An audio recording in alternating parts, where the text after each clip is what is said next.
వైకుంఠ ఏకాదశి పురస్కరించుకొని సంగారెడ్డి వారు వైకుంఠపురం నీలమధు ప్రత్యేక పూజలు చేసి వచ్చే భక్తులకు సైర్య మీడియాతో ప్రత్యేక శుభాకాంక్షలు తెలిపారు. వారికి ఆలయ పూజారి వరదాచారులు సాలువతో సన్మానం చేశారు. అందరికీ ముక్కోటి ఏకాదశి శుభాకాంక్షలు తెలిపారు నీలమధు.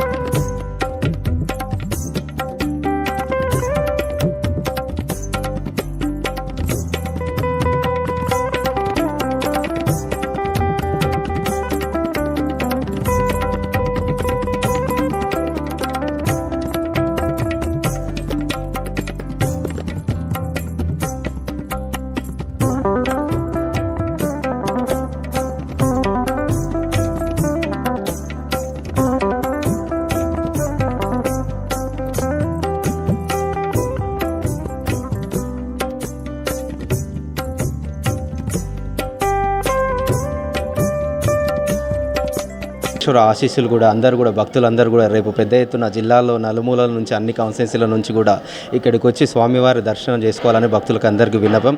ఈ ప్రపంచాన్ని ఇవన్నిటిని ఏలేడిది ఆయననే వెంకటేశ్వరుడు కాబట్టి ఆయన కృప అందరి మీద, ఈ ప్రపంచం మీద, మన అందరి మీద చల్లని చూపు ఉంటుంది. మీరందరూ కూడా జిల్లాలో నలుమూలల నుంచి వచ్చి భక్తులు పెద్ద ఎత్తున వచ్చి స్వామివారి ఆశీస్సులు తీసుకోవాలి. అట్లనే ఈ కార్యక్రమాన్ని ఇక్కడ ఇంత ఘనంగా నిర్వహిస్తున్న వరదాచార్య గారు వాళ్ళ టీం అందరికీ కూడా సంగారెడ్డి వైకుంఠపురం వాస్తులందరికీ కూడా పేరు పేరున కృతజ్ఞతలు తెలియజేస్తారు.